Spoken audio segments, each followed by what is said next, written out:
Hello, my name is Miss Deborah, and I am a volunteer out at Coronado Historic Site. Today I've brought a book, Bowwow Powwow, to share with you. It was written by Brenda Child, and she is a member of the Red Lake Ojibwe. It was illustrated by Jonathan Thunder. He is also a member of the Red Lake Ojibwe. The book was published by the Minnesota Historical Society Press. Have you ever been to a powwow? Before COVID, Native people from all over the country would come together in Albuquerque for a large powwow, the gathering of the nations. My memories of powwows that I have attended are filled with sounds of drummers and singers, of dancers in their regalia, and of families coming together to share their traditions. In Bowwow Powwow, Windy Girl, her uncle, and her dog Itchy Boy attend a powwow. Let's read the story. Bowwow Powwow.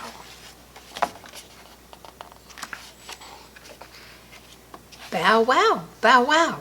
When Windy Girl saw a lively puppy barking at a painted turtle down by the lake, she knew she had found a dog that could make her laugh. Itchy Boy was a good dog. He was curious and brave, but he was never quiet. He barked at rabbits. He barked at raccoons. He barked at porcupines. He even barked at mosquitoes. You will notice that on each page, Gordon Jourdain, a member of the Lac La Croix First Nation, has translated the story into Ojibwe. Itchy Boy always barked the loudest when Uncle's green pickup truck rolled into their yard. When they went ice fishing, he even barked at the flat-headed minnows that Windy put on her line. Windy Girl and Itchy Boy knew that Uncle's pickup truck was the best place for stories. Windy especially liked to hear about the powwows. Sometimes Uncle remembered things from when he was a boy. Uncle told Windy a long time ago, right before the powwow, dancers went from house to house singing. They always sang the same song, "We are like dogs, we are like dogs." The people would smile, and they would hand out gifts of food, maple sugar candy, and beads.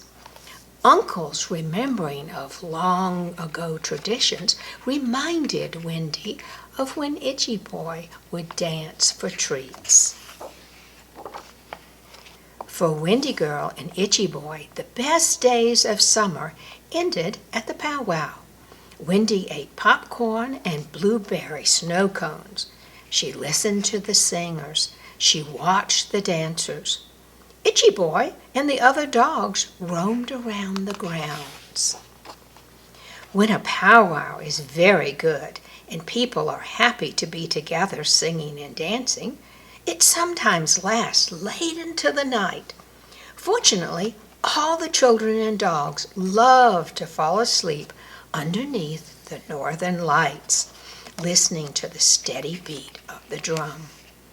One night, Windy had a weird and wonderful dream about a very special powwow. Windy dreamed about the elders who taught her to offer tobacco to express gratitude and to dance for all of those who were not able to dance. She dreamed about the veterans in the grand entry bearing flags and their wounds from the war. She dreamed about the drum group visiting from way out west. You will notice that all the singers and dancers and drummers in Windy's dream are dogs. She dreamed about the traditional dancers dancing in their style. She dreamed about the grass dancers treading the northern earth. She dreamed about the jingle dress dancers stepping softly on the ground. And she dreamed about the fancy dancers twirling bodies of color.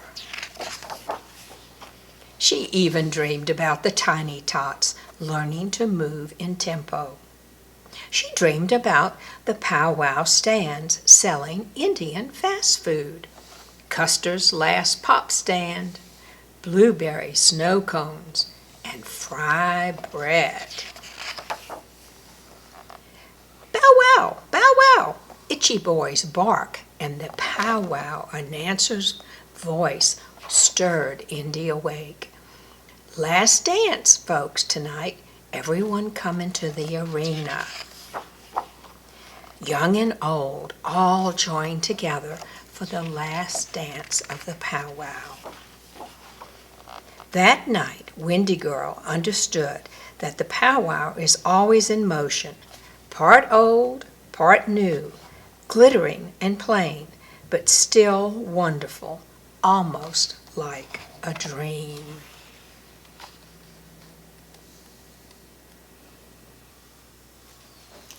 Thank you for listening. See you next time.